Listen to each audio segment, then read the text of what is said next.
Alright, hey, welcome back. It's Mike with Aegis Defense Solutions. We are going to install a Geissele Super Dynamic Combat trigger today into this super sexy Mark 18. Awesome. And Geissele, we know them, we love them. Really, really great products. Love to see that bottom of that, Forgotten Country and all.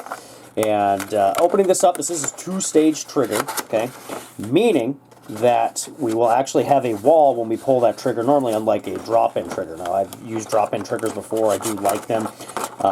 Single-stage triggers. I use a Rise armament on my 14.5-inch Recce build.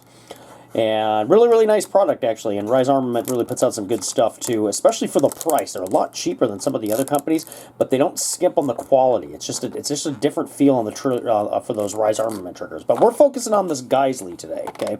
And so we're going to open this sucker up, and we are going to get this guy installed and show you guys how to actually install a two-stage trigger. All right, so it comes with our little thing of lube. Fantastic. Everybody likes a little bit of lube. No pun intended. This is a slave pin. That little guy? How about that little fella?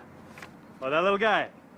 I wouldn't worry about that little guy. You do need to worry about that little guy. He's going to help us actually install the pins into the new trigger assembly. And then our trigger assembly itself. Now, this is a flat bow on this trigger specifically, and how it's going to actually sit inside that lower receiver with these two springs under spring tension are going to lay forward like that. Okay, and now this pin right there that you can see, we're actually going to pop that pin out.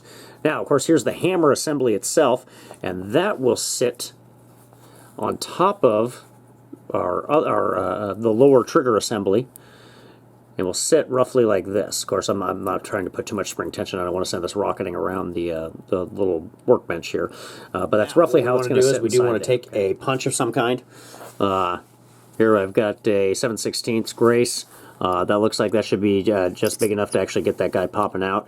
And we are going to remove that. Okay, that is going to unalign a portion of that. And that's where this slave pin comes in. We're actually going to place this slave pin inside there, and it's going to act as a guide when we put this inside the actual lower receiver. Okay, so we're going to use that slave pin again when we go to actually put in the hammer assembly for the trigger. And we're going to pop out that top pin as well, and then put in the slave pin through that, and that's going to act as the guide on this as we install that. So we're going to jump into that next. All right, well, let's go ahead and open this up and break open the upper receiver and remove that so we can get into the lower receiver and remove the old trigger assembly. All right, so there we have our old trigger assembly right here. Fantastic. Okay, and this is what we're going to pop out. Now, all these little bits, absolutely under spring tension. So, as soon as I pop these pins, and those pins being our actual trigger pins here and here, as soon as I pop them out, coming from left to right, all these, all the internals, all that, the hammer assembly and the trigger assembly itself, those are being under spring tension. They are going to become flipping out like Eddie Gordo from Tekken when someone doesn't know the combos and they're just smashing buttons all day, okay?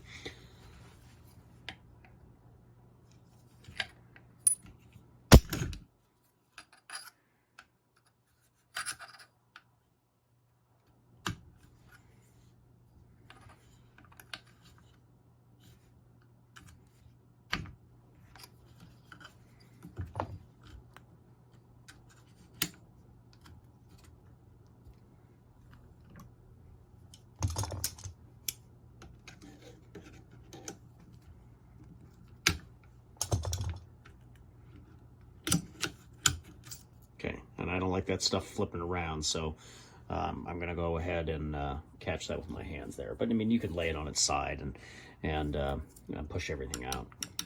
No big deal. Here's our old trigger pins right here, okay? So there's the old hammer assembly. Let's go ahead and pop out the last piece of this.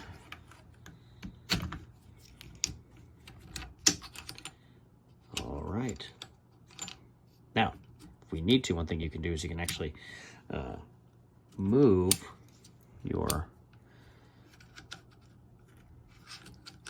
safety selector to actually get it out, which may be a little bit tricky. There we go. It takes a little bit of finesse, and just angle it out a little bit. Now I am going to use their new pins, so I'm going to actually replace the old pins back in with this assembly so it can be kept together, because these are still good spare parts. I don't want to necessarily get rid of these. If something should ever happen to the trigger, I can always throw this stuff back in. And of course I'm going the wrong direction here. And we want to line up those holes. Just line up the hole and shove it in. That's what she said.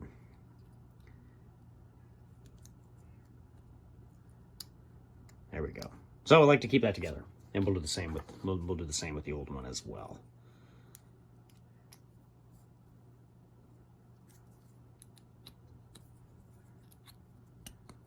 Okay. So now that that's removed, we can do the last portion of this, which is actually getting in the trigger itself, our new beautiful Geissele trigger there, okay, and the hammer assembly, okay. Now, as this sits inside there, my hammer assembly springs, these two springs right here, are going to rest reverse on top of these set of springs inside.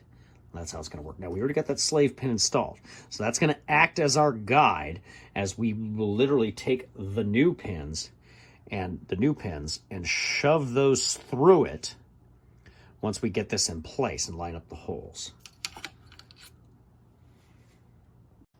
All right, so here we are. Let's go ahead and get this guy installed.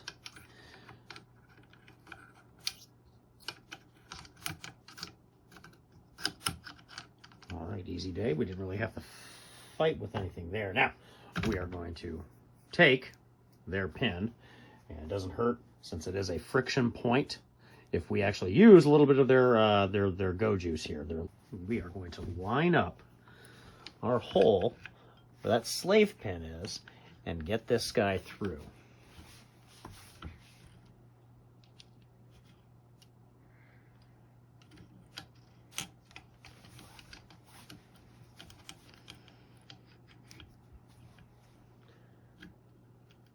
There it is. I'm going to start to push that through. It's going to take a little bit of finagling, a little bit of finesse.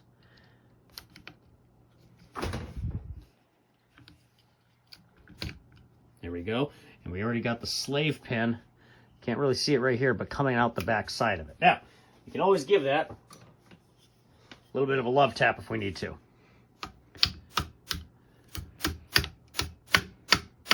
There we go. We're flush. Awesome. Now, we need that slave pin, because like I stated before, okay, now that we have the initial, the actual trigger put in, we're going to take that slave pin, and we are going to remove the Geissele pin that they gave us on this guy right here, okay? Easy day. We're just going to pop it out. Oops, wrong way. There we go. And if you have a little trouble, use a little bit of a pin. No worries.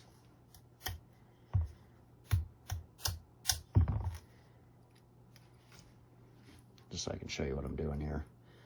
Just driving out that pin. Okay. Remove that pin. Easy day. Okay. Now, we want that pin. That's going to be our new one. We're not going to use the old ones. But once again, we are going to use the slave pin to prep and get the hammer ready for installation. Now, the hammer is under a hell of a lot more spring tension than the rest of this, okay? So if you do have a bench vise or something like that, highly recommend it, because that's going to free up your hands so you can actually force this thing into position and fight that spring tension, okay? Now, we are going to lube up the hammer pin, so that's ready to go. So I don't have to fight anything once my hand is in position. So we'll just kind of lube it up a little bit right there. Nice. I'm going to place that right there, ready to go. And like I stated before, our springs are going to rest inside here in this direction. I mean, you can kind of see how it's supposed to be set up. If you're going like this, no, you're doing it wrong, okay? The back end of the spring, as you see with the loop, that hooks into the hammer, because that's, guess what? That's popping the hammer forward to strike your firing pin, okay? So that's going to lay on top of there. And now we are going to push the hammer into position, get the slave pin lined up, so then we can drive in our hammer pin. And I can already feel it going in, which is fantastic. And like I stated before, if you need to give it a good old little love tap, grab your hammer. You're gonna see it. That sucker went flying out. The slave pin is gone. That's easy. So simple, guys. Really, really simple to do. Anyone can do it. Okay. And then now we can actually function check this thing. Okay. So it is a 2-stage, so there'll be a little bit of take up on that. Okay. And how it's going to work is, I mean, here we go. We can take a look at it. So as I pull that back, a little bit of take up because it's a 2-stage. Okay. Then we'll have the wall and the brake. Okay. And for the reset, very quick reset. There we go. Okay. Easy day, and that's how you install the Geissele trigger assemblies. Now, don't forget your other parts of it. You have high friction portions inside this trigger assembly, so it's not going to hurt to put in a little bit of lube. We put them in the hammer springs since those are pivot points, right? Pivot points are going to create friction. The springs are going to create friction, and the sears on the hammer, that's going to create a little bit of friction too. So, you know what? Get a little bit of lube in there, work it in. It's not going to hurt you. Okay. All right, so this has been Mike with Aegis Defense Solutions. Thanks for sticking around, and hope you got something out of this. Have a good night.